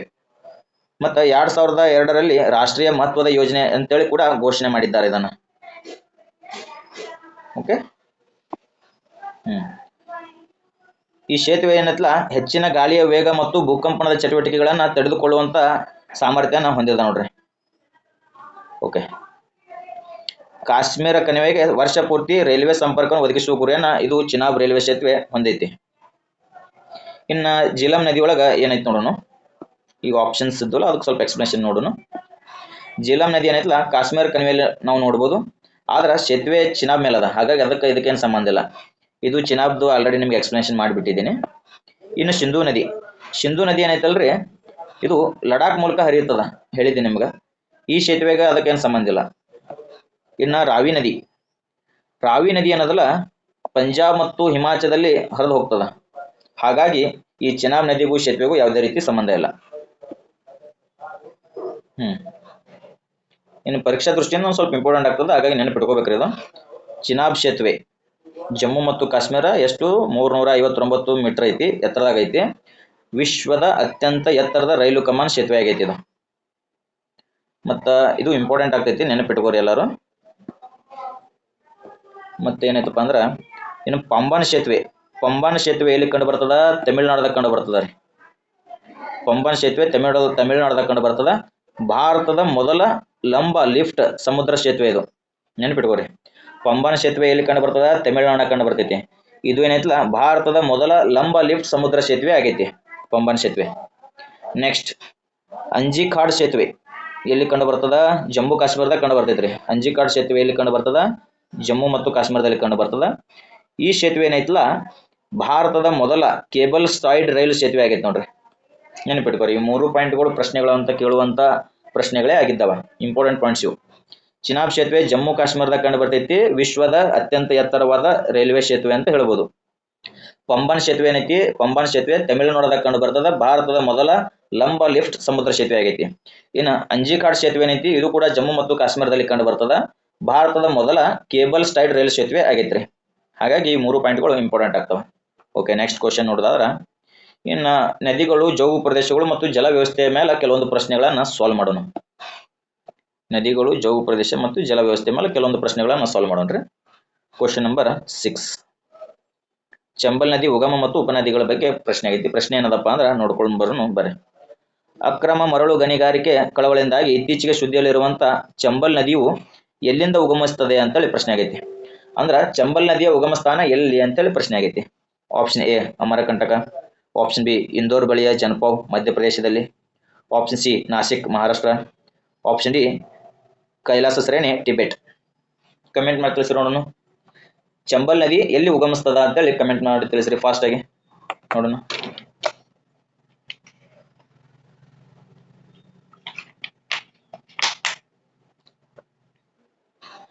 ಈ ಕ್ವಶನ್ ನಾವು ಸರಿಯಾದ ಉತ್ತರ ನೋಡೋದಾದ್ರೆ ಅದು ಆಪ್ಷನ್ ಬಿ ನೋಡ್ರಿ, ಇಂದೋರ್ ಬಳಿ ಜನಪಾವ್ ಮಧ್ಯಪ್ರದೇಶದಲ್ಲಿ ಚಂಬಲ್ ನದಿ ಉಗಮಿಸ್ತದ ನೋಡ್ರಿ. ಓಕೆ, ಸರಿಯಾದ ಉತ್ತರ ಆಪ್ಷನ್ ಬಿ. ಇದು ಯಾಕೆ ಕರೆಂಟ್ ಅಫೇರ್ಸ್ನ ಬಂತಂತೇಳಿ ಸ್ವಲ್ಪ ನೋಡೋಣ. ಸುಪ್ರೀಂ ಕೋರ್ಟ್ ರಾಷ್ಟ್ರೀಯ ಚಂಬಲ್ ಘಾರಿಯಲ್ ಅಭಯಾರಣ್ಯದಲ್ಲಿ 3 ರಾಜ್ಯಗಳು ಅಂದ್ರೆ ರಾಜಸ್ಥಾನ, ಮಧ್ಯಪ್ರದೇಶ, ಉತ್ತರ ಪ್ರದೇಶ ಅಕ್ರಮ ಮರಳು ಗಣಿಗಾರಿಕೆ ಹೆಚ್ಚಾಗಿತ್ತು ನೋಡ್ರಿ ಇಲ್ಲಿ. ಅದರ ಉದ್ದೇಶದಿಂದ ಏನೈತಿಲ್ಲ ಅಂದ್ರೆ ಸುಪ್ರೀಂ ಕೋರ್ಟ್ ಸ್ವಲ್ಪ ಕಳವಳವನ್ನು ವ್ಯಕ್ತಪಡಿಸ್ತು. ಯಾಕಪ್ಪ ಅಂದ್ರೆ ಅತಿಯಾದ ಮರಳು ಗಣಿಗಾರಿಕೆಯಿಂದ ಅಲ್ಲಿ ಪರಿಸರ ವ್ಯವಸ್ಥೆ ಹಾಳಾಗಕತ್ತಿತ್ತು. ಅದಕ್ಕೆ ಸುಪ್ರೀಂ ಕೋರ್ಟ್ ಸ್ವಲ್ಪ ಎಚ್ಚರಿಕೆನ ನೀಡಿದೆ ನೋಡ್ರಿ ರೀಸೆಂಟ್ಲಿ. ಹಾಗಾಗಿ ಪ್ರಚಲಿತದಲ್ಲಿ ಕಂಡು ಬಂದದ. ಸುಪ್ರೀಂ ಕೋರ್ಟ್ ಅರಾವಳಿ ವ್ಯಾಖ್ಯಾನವನ್ನ ಪರಿಶೀಲಿಸಲು 5 ಸದಸ್ಯರ ಉನ್ನತ ಮಟ್ಟದ ಸಮಿತಿಯನ್ನ ಒಂದು ಸ್ಥಾಪನೆ ಮಾಡೈತಿ. ಅತಿಯಾದ ಮರಳು ಹೊರ ತೆಗೆಯುವಿಕೆಯ ಚಂಬಲ್ ನದಿ ಪರಿಸರ ವ್ಯವಸ್ಥೆಯನ್ನ ತೀವ್ರವಾಗಿ ಅಡ್ಡಿಪಡಿಸೈತಿ. ಅಂದ್ರೆ ಸ್ಪೆಷಲಿ ಏನೈತಿಲ್ಲ ತೀವ್ರ ಅಳಿವಿನಂಚಿನಲ್ಲಿರುವಂತ ಘಾರಿಯಲ್ಗಳಿಗೆ ಭಾಳ ಎಫೆಕ್ಟ್ ಆಗೈತಿ. ಮತ್ತು ಸಿಹಿ ನೀರಿನ ಡಾಲ್ಫಿನ್ಗಳು ಕಂಡು ಬರ್ತಾವ, ಆಮೆಗಳು ಅದಾವ. ಹಾಗಾಗಿ ಪರಿಸರ ವ್ಯವಸ್ಥೆ ಮೇಲೆ ಭಾಳ ಎಫೆಕ್ಟ್ ಆಗತೈತ್ರಿ ಅತಿಯಾದ ಮರಳು ಗಣಿಗಾರಿಕೆಯಿಂದಾಗಿ. ಅದಕ್ಕೆ ಸುಪ್ರೀಂ ಕೋರ್ಟ್ ಏನ್ ಮಾಡೈತಿ 5 ಜನರ ಸದಸ್ಯರನ್ನ ಒಂದು ಸಮಿತಿಯನ್ನ ರಚನೆ ಮಾಡೈತಿ. ಓಕೆ, ಹಾ, ಇನ್ನು ಇದಕ್ಕೆ ಸ್ವಲ್ಪ ಡೀಟೇಲ್ ಆಗಿ ನೋಡ್ಕೊಂಡೇ ಬಿಡೋಣ. ಉಗಮ ಎಲ್ಲೈತಪ್ಪ ಅಂದ್ರೆ ನಿಮ್ಗೆ ಹೇಳಿಬಿಟ್ಟಿದ್ದೀನಿ. ವಿಂಧ್ಯ ಪರ್ವತ ಶ್ರೇಣಿಯ ದಕ್ಷಿಣದ ಇಳಿಜಾರಿನಲ್ಲಿ ಅಂದ್ರೆ ಕೇಳ್ತಾನ ಚಂಬಲ್ ನದಿ ಯಾವ ಪರ್ವತ ಶ್ರೇಣಿಯಲ್ಲಿ ಉಗಮ ಆಗ್ಯದ ಅಂತ ಕೇಳ್ತಾನೆ. ವಿಂಧ್ಯ ಪರ್ವತ ಶ್ರೇಣಿ ನೋಡ್ರಿ, ಅದು ಕೂಡ ನೆನಪಿಟ್ಕೋರಿ. ಇಲ್ಲಿ ಇಂದೋರ್ ಬಳಿ ಮೋವ್ ಪಟ್ಟಣದ ದಕ್ಷಿಣದ ಜನಪಾವ್ ಅಂದ್ರೆ ಮಧ್ಯಪ್ರದೇಶನಾಗ ಉಗಮ ಆಗ್ತದ. ಇತರ ಹರಿವು ನೋಡುದಾದ್ರ ಮಧ್ಯಪ್ರದೇಶದ ಮೂಲಕ ಹರಿದು ಉತ್ತರ ಮತ್ತು ಈಶಾನ್ಯಕ್ಕೆ ಹರಿತತಿ. ಆಮೇಲೆ ರಾಜಸ್ಥಾನಕ್ಕೆ ಹೋಗ್ತದ. ರಾಜಸ್ಥಾನದ ಮೂಲಕ ಹರಿದು ರಾಜಸ್ಥಾನ ಮತ್ತು ಮಧ್ಯಪ್ರದೇಶದ ಮಧ್ಯೆ ಗಡಿಯನ್ನ ನಿರ್ಮಾಣ ಮಾಡೈತೆ ನೋಡ್ರಿ. ಮತ್ತು ಉತ್ತರ ಪ್ರದೇಶದಲ್ಲಿ ಯಮುನಾ ನದಿಯನ್ನು ಹೋಗಿ ಸೇರ್ತದೆ ನೋಡ್ರಿ. ಈ ನದಿ ಯಾವುದು? ಚಂಬಲ್ ನದಿ. ಚಂಬಲ್ ನದಿ ಯಮುನಾ ನದಿಯ ಉಪನದಿ ಅಂತಾನೆ ಹೇಳ್ಬೋದು. ಇನ್ನ ಈ ಚಂಬಲ್ ನದಿಯ ಉಪನದಿಗಳು ಬರ್ತಾವ. ಎಷ್ಟೋ ಪ್ರಶ್ನೆ ಪತ್ರಿಕೆಗಳಲ್ಲಿ ಕೇಳಿದ್ದಾನ. ಏನು ಈಗ ಫಾರ್ ಎಕ್ಸಾಂಪಲ್ ಕಾವೇರಿ ನದಿಯ ಉಪನದಿಗಳು ಯಾವ್ಯಾವು ಅಂತ ಹೇಳಿದ್ರೆ ಈ ತರ ಪ್ರಶ್ನೆಗಳು ಕೇಳ್ತಾನ. ಮತ್ತು ಚಂಬಲ್ ನದಿಯ ಉಪನದಿಗಳು ಯಾವುವು, ಮತ್ತು ಯಮುನಾ ನದಿಯ ಉಪನದಿಗಳು ಯಾವುವು, ಸಿಂಧೂ ನದಿಯ ಉಪನದಿಗಳು ಯಾವುವು, ಈ ತರ ಪ್ರಶ್ನೆಗಳನ್ನು ಕೇಳ್ತಾನೆ. ಹಾಗಾಗಿ ಸ್ವಲ್ಪ ನಾವು ಡಿಟೇಲ್ ಆಗಿ ನೋಡ್ಕೋಬೇಕಾಗ್ತದ. ಈ ಚಂಬಲ್ ನದಿಯ ಉಪನದಿಗಳನ್ನು ನಾವು ಪ್ರಮುಖವಾಗಿ ನೋಡುವುದಾದ್ರೆ ಅದು ಬನಾಸ್, ಸಿಪ್ರಾ ಅಥವಾ ಕ್ಷಿಪ್ರಾ, ಕಾಳಿ ಸಿಂಧ್, ಪಾರ್ವತಿ, ಕುನೋ, ಕ್ವಾರಿ, ಸಿಂಧ್. ಇಷ್ಟು ಉಪನದಿಗಳು ಏನದವಲ್ಲ ಇವು ಚಂಬಲ್ ನದಿಯ ಉಪನದಿಗಳಾಗಿದ್ದಾವ್ರಿ. ನೆನಪಿಟ್ಟುಕೋರಿ. ಯಾವ್ಯಾವ ಅದಾವ ಚಂಬಲ್ ನದಿಯ ಉಪನದಿಗಳು? ಬನಾಸ್, ಕ್ಷಿಪ್ರಾ, ಕಾಳಿ ಸಿಂಧ್, ಪಾರ್ವತಿ, ಕುನೋ, ಕ್ವಾರಿ, ಸಿಂಧ್. ಇಷ್ಟು ನದಿಗಳು ಏನದವ ಚಂಬಲ್ ನದಿಯ ಉಪನದಿಗಳು ಆಗಿದ್ದಾವ. ಓಕೆ,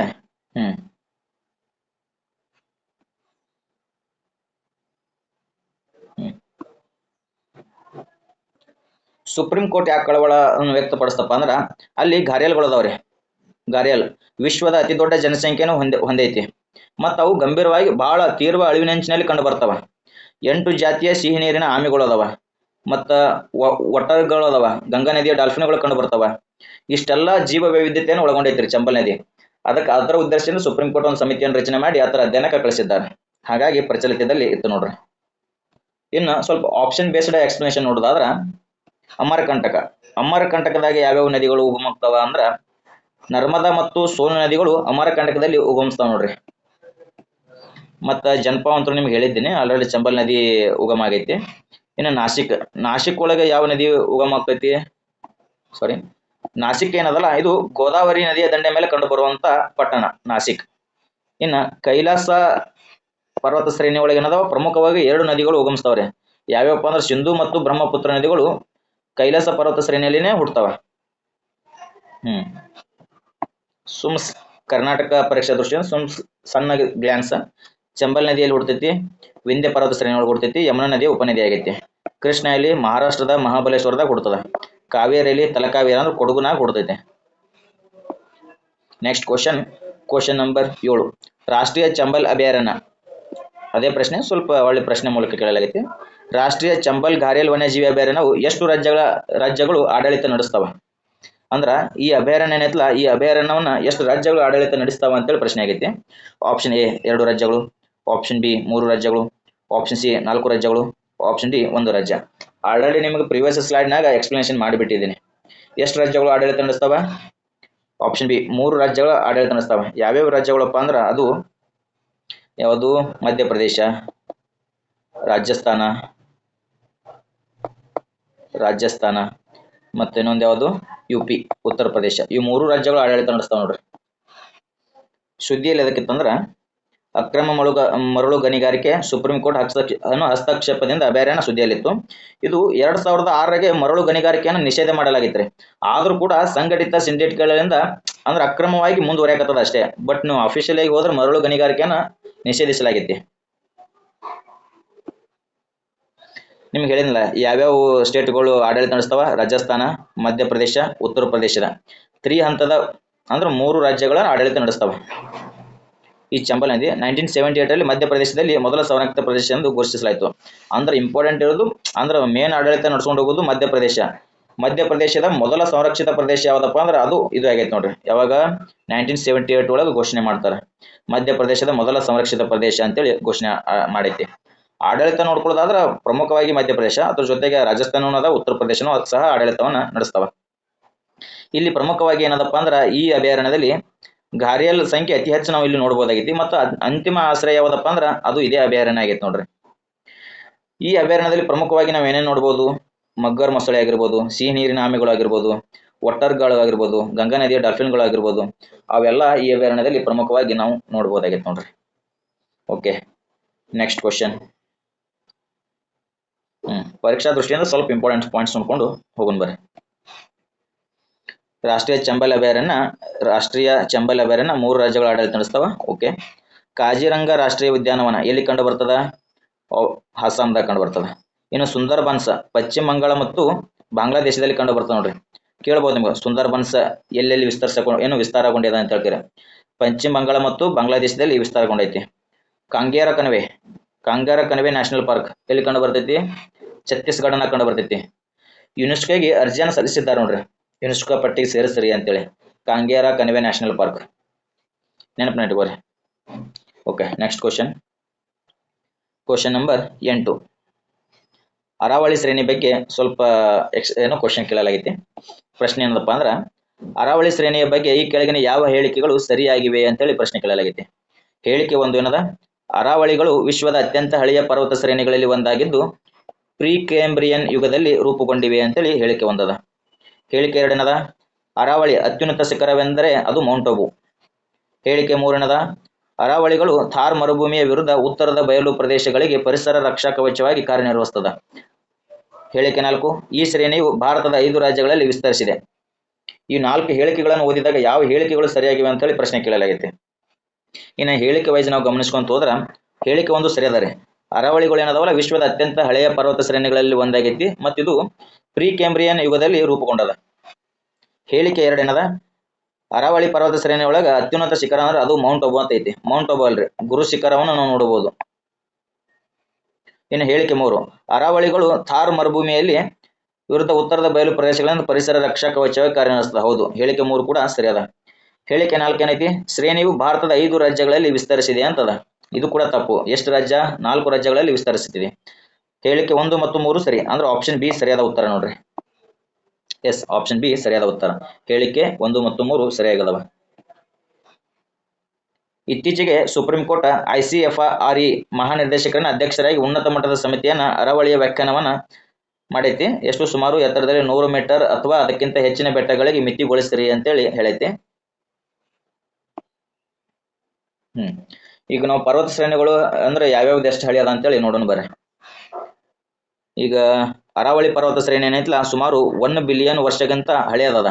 ಮತ್ತಿದು ಪ್ರೀಕೇಂಬ್ರಿಯನ್ ಯುಗದಲ್ಲಿ ಟೆಕ್ಟೋನಿಕ್ ಪ್ಲೇಟ್ ಘರ್ಷಣೆಯಿಂದ ರೂಪುಗೊಂಡದ ನೋಡ್ರಿ. ಇದು ಕೂಡ ಎಕ್ಸ್ಪ್ಲನೇಷನ್ ಐತಿ. ಸುಮಾರು ಇದು ಅರಾವಳಿ ಪರ್ವತ ಶ್ರೇಣಿ ಅಂತಲ 700 ಕಿಲೋಮೀಟರ್ ಉದ್ದದ. ಅದ್ರಾಗ ಮೇನ್ಲಿ 560 ಕಿಲೋಮೀಟರ್ ನಾವು ರಾಜಸ್ಥಾನದಾಗೆ ನೋಡ್ಬೋದು. ಅಂದ್ರೆ ಅರಾವಳಿ ಪರ್ವತ ಶ್ರೇಣಿ ಮ್ಯಾಕ್ಸಿಮಮ್ ಇರೋದು ರಾಜಸ್ಥಾನದಾಗ. ಅದ್ರ ಟೋಟಲ್ ಉದ್ದ ಎಷ್ಟೈತಿ? 700 ಕಿಲೋಮೀಟರ್ ಐತಿ. ಮತ್ತೆ ಎಷ್ಟು ರಾಜ್ಯಗಳಲ್ಲಿ ವಿಸ್ತಾರಗೊಂಡಿದೆ ಅಂತಲೂ ಕೂಡ ಕೇಳಿದ್ರು. 4 ರಾಜ್ಯಗಳಲ್ಲಿ ವಿಸ್ತಾರಗೊಂಡೈತ್ರಿ. ಯಾವ್ಯಾವ 4 ರಾಜ್ಯ? ಗುಜರಾತ್, ರಾಜಸ್ಥಾನ, ಹರಿಯಾಣ ಮತ್ತು ದೆಹಲಿ. ಈ 4 ರಾಜ್ಯಗಳಲ್ಲಿ ವಿಸ್ತಾರಗೊಂಡೈತಿ. ಇನ್ನು ಅತ್ಯುನ್ನತ ಶಿಖರ ಅಂತ ಕೇಳಿದ್ರು. ಅತ್ಯುನ್ನತ ಶಿಖರ ಯಾವುದು? ಗುರು ಶಿಖರ ಐತಿ, ಮೌಂಟ್ ಅಬು ಅಲ್ಲ. ಪರಿಸರದ ಪಾತ್ರ ಏನಪ್ಪಾ ಅಂದ್ರೆ ಥಾರ್ ಮರುಭೂಮಿಯು ಮರಳು ನುಗ್ಗುವಿಕೆಯ ವಿರುದ್ಧ ಪರಿಸರ ರಕ್ಷಾ ಕವಚವಾಗಿ ಕಾರ್ಯನಿರ್ವಹಿಸ್ತದ. ಸ್ಪೆಷಲಿ ಉತ್ತರ ಭಾರತನಾಗ ಏನೈತಲ್ಲ ಗಾಳಿಯ ಗುಣಮಟ್ಟ ಕಾಪಾಡೋದ್ರಲ್ಲಿ ಬಹಳ ಇಂಪಾರ್ಟೆಂಟ್ ರೀ ಅರಾವಳಿ ಪರ್ವತ ಶ್ರೇಣಿ. ಓಕೆ, ಇದು ಎಕ್ಸ್ಪ್ಲನೇಷನ್ ಆಗಿತ್ತು. ನೆಕ್ಸ್ಟ್ ಕ್ವಶನ್ ನೋಡೋಣ ಬರ್ರಿ. ಇದೊಂದು ಸ್ವಲ್ಪ ಪಾಯಿಂಟ್ ನೆನಪಿಟ್ಕೊಂಡು ಬಿಡ್ರಿ. ಯಾವ್ಯಾವ ಎಷ್ಟೆಷ್ಟು ಹಳಿ ಅದಾವ ಅಂತೇಳಿ ಇಲ್ಲಿ ಸ್ವಲ್ಪ ಎಕ್ಸ್ಪ್ಲನೇಷನ್ ಕೊಟ್ಟಿದ್ದಾರೆ. ಅರಾವಳಿಗಳು ಏನದವ ಸುಮಾರು 1 ಬಿಲಿಯನ್ ವರ್ಷಗಳ ಹಳೆಯದವ. ಅದ್ರಾಗ ಎತ್ತರವಾದಂಥ ಶಿಖರ ಗುರು ಶಿಖರ 4 ರಾಜ್ಯಗಳಲ್ಲಿ ವಿಸ್ತಾರ ಆಗೈತಿ. ಇನ್ನು ಪಶ್ಚಿಮ ಘಟ್ಟಗಳು ನಾವು ನೋಡೋದಾದ್ರೆ ಅದು ಸುಮಾರು 150 ಬಿಲಿಯನ್ ವರ್ಷಗಳಷ್ಟು ಹಳೆಯದೈತಿ. ಅದ್ರಾಗ ಎತ್ತರವಾಗಿರುವಂಥದ್ದು ಯಾವುದು ಅನೆಮುಡಿ ಶಿಖರ. ಪಶ್ಚಿಮ ಘಟ್ಟಗಳಲ್ಲಿ ಎತ್ತರವಾದ ಶಿಖರ ಯಾವುದಪ್ಪ ಅಂದ್ರೆ ಅದು ಅನೆಮುಡಿ ಶಿಖರ. ಇದು ಸುಮಾರು 6 ರಾಜ್ಯಗಳಲ್ಲಿ ಹಂಚಿಕೆ ಆಗೈತೆ ನೋಡ್ರಿ. ಇನ್ನು ಪೂರ್ವ ಘಟ್ಟಗಳು ಅಂತ ನೋಡಿದ್ರೆ ಇದು ಸುಮಾರು 100 ಮಿಲಿಯನ್ ವರ್ಷಗಳಷ್ಟು ಹಳೆಯದಾಗೈತಿ. ಅದ್ರಾಗ ಅತ್ಯಂತ ಎತ್ತರವಾದ ಶಿಖರ ಯಾವುದಂದ್ರೆ ಅದು ಮಹೇಂದ್ರಗಿರಿ ಅಂತ ಹೇಳ್ಬೋದು. ಇದು ಉತ್ತರ ಭಾರತ ಅಂದ್ರೆ ಪೂರ್ವ ಘಟ್ಟಗಳು ಏನೈತಲ್ಲ ಹಲವಾರು ರಾಜ್ಯಗಳಲ್ಲಿ ವಿಸ್ತಾರ ಆಗೈತ್ರಿ. ಸುಮಾರು 9 ರಾಜ್ಯ ಅನ್ಕೋತೀನಿ, ಬಟ್ ಎಕ್ಸಾಕ್ಟ್ ಆಗಿ ನೋಡ್ಬೇಕ್ರಿ, ಒಂದ್ಸಲ ಚೆಕ್ ಮಾಡ್ಬೇಕು. ಕ್ವಶನ್ ನಂಬರ್ 9, ರಾಷ್ಟ್ರೀಯ ಜಲಮಾರ್ಗ 57 ಬಗ್ಗೆ ಸ್ವಲ್ಪ ಮಾಹಿತಿ ಅದ, ಪ್ರಶ್ನೆ ಆಗೈತಿ. ಏನ್ ಪ್ರಶ್ನೆ? ರಾಷ್ಟ್ರೀಯ ಜಲಮಾರ್ಗ 57 ಇತ್ತೀಚೆಗೆ ಅಸ್ಸಾಂನ ಯಾವ ನದಿಯಲ್ಲಿ ಕಾರ್ಯಾಚರಣೆಗೆ ತರಲಾಯಿತು? ಆಲ್ರೆಡಿ ಇಲ್ಲಿ ಕೊಟ್ಬಿಟ್ಟಿದ ಆನ್ಸರ್ ಕೋಪಿಲ್ ನದಿ. ಆಪ್ಷನ್ ಸಿ ಸರಿಯಾದ ಉತ್ತರ ನೋಡ್ರಿ. ರಾಷ್ಟ್ರೀಯ ಜಲಮಾರ್ಗ 57 ಎಲ್ಲಿಂದ ಎಲ್ಲಿಗಪ್ಪ ಅಂದ್ರ ಚಂದ್ರಪುರದಿಂದ ಹಸ್ತಿಂಗಮಾರಿ ನಡುವೆ ಅಸ್ಸಾಂನ ಮೊದಲ ಸರಕು ಮತ್ತು ಪ್ರಾಯೋಗಿಕ ಪ್ರಯಾಣದೊಂದಿಗೆ ಕಾರ್ಯಾಚರಣೆ ತರಲಾಯ್ತು ನೋಡ್ರಿ. ಈಗ ಕೇಳ್ತಾರೆ ನಿಮಗೆ ರಾಷ್ಟ್ರೀಯ ಜಲಮಾರ್ಗ 57 ಎಲ್ಲಿಂದ ಎಲ್ಲಿಗೆ ಕನೆಕ್ಟ್ ಮಾಡ್ತದ ಅಂತೇಳಿ. ಅದಕ್ಕೆ ನೀವು ನೆನಪಿಟ್ಕೋಬೇಕಾಗ್ತದ. ಚಂದ್ರಪುರ ಟು ಹಸ್ತಿಂಗಿಮಾರಿ ಎಷ್ಟು? ಸುಮಾರು 46 ಕಿಲೋಮೀಟರ್ ಐತ್ರಿ. ಇದು ಸಂಪೂರ್ಣವಾಗಿ ಕೂಡ ಕೋಪಿಲ್ ನದಿ ಒಳಗೆ ನಾವು ನೋಡ್ಬೋದು. ಇದು ರಾಷ್ಟ್ರೀಯ ಜಲಮಾರ್ಗ 57 ಕಂಪ್ಲೀಟ್ ಆಗಿ ಕೋಪಿಲಿ ನದಿ ಒಳಗನೆ ಅದ. 46 ಕಿಲೋಮೀಟರ್ ಪ್ರಯಾಣವನ್ನ ಅದ. ನೋಡಲ್ ಏಜೆನ್ಸಿ ಅಂದ್ರೆ ಯಾವ್ಯಾವ ನಿರ್ಮಾಣ ಮಾಡಿದ್ರು ಈ ಜಲಮಾರ್ಗವನ್ನ ಅಂತ ನೋಡಿದ್ರೆ ಅದು ಭಾರತೀಯ ಒಳನಾಡು ಜಲಮಾರ್ಗ ಪ್ರಾಧಿಕಾರ, ಹಡಗು ಮತ್ತು ಸಾಗಾಣಿಕೆ ಮತ್ತು ಜಲಮಾರ್ಗ ಸಚಿವಾಲಯದ ಅಡಿಯಲ್ಲಿ ಈ ಜಲಮಾರ್ಗವನ್ನ ನಿರ್ಮಾಣ ಮಾಡಲಾಗಿದೆ ನೋಡ್ರಿ. ಈ ಕೋಪಿಲ್ ನದಿ ನೋಡೋದಾದ್ರ ಈ ಕೋಪಿಲ್ ನದಿ ಏನೈತಲ್ಲ ಇದು ಬ್ರಹ್ಮಪುತ್ರದ ಉಪನದಿ. ಓಕೆ, ಈ ನದಿ ಏನೈತಲ್ಲ ಮೇಘಾಲಯ ಮತ್ತು ಅಸ್ಸಾಂ ಮೂಲಕ ಹರಿದು ಬ್ರಹ್ಮಪುತ್ರವನ್ನು ಸೇರ್ತದ. ಕೋಪಿಲಿ ನದಿಯಲ್ಲಿ ಏನದಲ್ರಿ ಮೇಘಾಲಯ ಮತ್ತು ಅಸ್ಸಾಂ ಮೂಲಕ ಹರಿದು ಬ್ರಹ್ಮಪುತ್ರ ನದಿಯನ್ನು ಸೇರ್ತದ. ಈ ಜಲಮಾರ್ಗವು ಈಶಾನ್ಯ ಪ್ರದೇಶದಲ್ಲಿ ಸರಕು ಸಾಗಾಣಿಕೆ ಹೆಚ್ಚಿಸುವ ನಿರೀಕ್ಷೆಯನ್ನು ಹೊಂದೈತೆ ನೋಡ್ರಿ. ಸ್ವಲ್ಪ ನೋಡ್ಕೊಂಡ್ಬಿಡೋಣ ಯಾವ್ಯಾವ ನ್ಯಾಷನಲ್ ವಾಟರ್ ಎಲ್ಲೆಲ್ಲಿ ಅದಾವ ಅಂತ ಹೇಳ್ತಾರೆ. ಈಗ ಬ್ರಹ್ಮಪುತ್ರ ನದಿ ಒಳಗೆ ಏನೈತಲ್ಲ ನ್ಯಾಷನಲ್ ವಾಟರ್ 2 ಐತಿ, 57 ಅಲ್ಲ. ಇನ್ನು ಬರಾಕ್ ನದಿ ಅಂತ ನೋಡಿದ್ರೆ ಬರಾಕ್ ನದಿ ಒಳಗ ನ್ಯಾಷನಲ್ ವಾಟರ್ 16 ಅದ ರೀ. ನೆನಪಿಟ್ಕೋರಿ, ಬರಾಕ್ ನದಿಯ ಮೇಲೆ ಜಲಮಾರ್ಗ 16 ಐತಿ. ಇನ್ನು ಕೋಪಿಲಿ ನದಿಯದು ನೋಡ್ಕೊಂಡ್ಬಿಟ್ಟಿವಿ, ನ್ಯಾಷನಲ್ ವಾಟರ್ ವೇ 57 ಅದ. ಧನ್ಸಿರಿ ಇದೇನ ಸಂಬಂಧ ಇಲ್ಲ, ಧನ್ಸಿರಿ ನದಿನೇ ಇಲ್ಲ. ಓಕೆ, ಇವು 3 ಪಾಯಿಂಟ್ ನೆನಪಿಟ್ಕೋರಿ. ನ್ಯಾಷನಲ್ ವಾಟರ್ ವೇ 2 ಎಲ್ಲೈತಿ? ಬ್ರಹ್ಮಪುತ್ರ ನದಿ ಒಳಗೆ ನಾವು ನೋಡ್ಬೋದು. ಬರಾಕ್ ನದಿ ಮೇಲೆ ನ್ಯಾಷನಲ್ ವಾಟರ್ 16 ನೋಡ್ಬೋದು. ಕೋಪಿಲಿ ನದಿ ಒಳಗೆ ಏನೈತಿಲ್ಲ ನ್ಯಾಷನಲ್ ವಾಟರ್ 57 ಅದ ನೋಡ್ರಿ. ಇನ್ನು ನ್ಯಾಷನಲ್ ವಾಟರ್ 1 ಎಲ್ಲೈತಿ? ಕಮೆಂಟ್ ಮಾಡಿ ತಿಳಿಸಿ ನೋಡೋಣ. ಫಸ್ಟ್ ಕಮೆಂಟ್ ಮಾಡಿ, ನ್ಯಾಷನಲ್ ವಾಟರ್ ಯಾವ ನದಿ, ನ್ಯಾಷನಲ್ ವಾಟರ್ ವೇ 1 ಯಾವ ನದಿ ಮೇಲದ? ಅದು ಕೂಡ ಐತಿ ನೋಡ್ರಿ. ನ್ಯಾಷನಲ್ ವಾಟರ್ ವೇ 1 ಗಂಗಾ ನದಿ ಮೇಲೈತಿ. ಎಲ್ಲಿಂದ? ಹಲ್ದಿಯಾದಿಂದ ಅಲಹಾಬಾದ್, ಉತ್ತರ ಪ್ರದೇಶ, ಬಿಹಾರ್, ಜಾರ್ಖಂಡ್, ಪಶ್ಚಿಮ ಬಂಗಾಳದ ಮೂಲಕ ಈ ನ್ಯಾಷನಲ್ ವಾಟರ್ ವೇ ನೋಡ್ಬೋದಾಗಿತ್ತು ನಾವು. ಇನ್ನು ಯಾವುದು? ನ್ಯಾಷನಲ್ ವಾಟರ್ ವೇ 2 ಬ್ರಹ್ಮಪುತ್ರ ನದಿ ಒಳಗೈತಿ. ಎಲ್ಲಿಂದ ಎಲ್ಲಿ ಕನೆಕ್ಟ್ ಮಾಡ್ತದ? ಸದಿಯಾದಿಂದ ದುಬ್ರಿ, ಅಸ್ಸಾಂ ನೋಡ್ರಿ. ನ್ಯಾಷನಲ್ ವಾಟರ್ ವೇ 16 ಬರಾಕ್ ನದಿ ಮೇಲೆ ನಾವು ನೋಡ್ಬೋದು. ನ್ಯಾಷನಲ್ ವಾಟರ್ ವೇ 57 ಇದು ಕೋಪಿಲಿ ನದಿ ಮೇಲೆ. ಮತ್ತು ಇನ್ನೊಂದು ವಿಶೇಷತೆ ಏನಪ್ಪಾ ಅಂದ್ರೆ ಈ national water way 2, national water way 16, national water way 57 ಇವು 3 ಅಸ್ಸಾಂದಾಗ ಅದಾವ. ಓಕೆ, ಇದು ನೆನ್ಪಿಟ್ಕೋರಿ. ಓಕೆ, ನೆಕ್ಸ್ಟ್ ಏನೈತಿ ಇವಾಗ? ದ್ವೀಪಗಳು, ಕರಾವಳಿ, ಭೂಗೋಳ ಮತ್ತು ತಂತ್ರಗಾರಿಕೆ ಸ್ಥಳಗಳು. ಈ ಉತ್ತರ ಮೇಲೆ ಏನೈತಿಲ್ಲ ನೆಕ್ಸ್ಟ್ ವಿಡಿಯೋದಾಗ ಕ್ವಶನ್ಗಳನ್ನು ಸಾಲ್ವ್ ಮಾಡೋಣ ವಿತ್ ಡಿಟೇಲ್ ಎಕ್ಸ್ಪ್ಲನೇಷನ್. ಹಾಗಾಗಿ ಈ ವಿಡಿಯೋ ನಿಮ್ಗೆ ಇಷ್ಟ ಆಗಿತ್ತಪ್ಪ ಅಂದ್ರೆ ಒಂದು ಲೈಕ್ ಕೊಡ್ರಿ.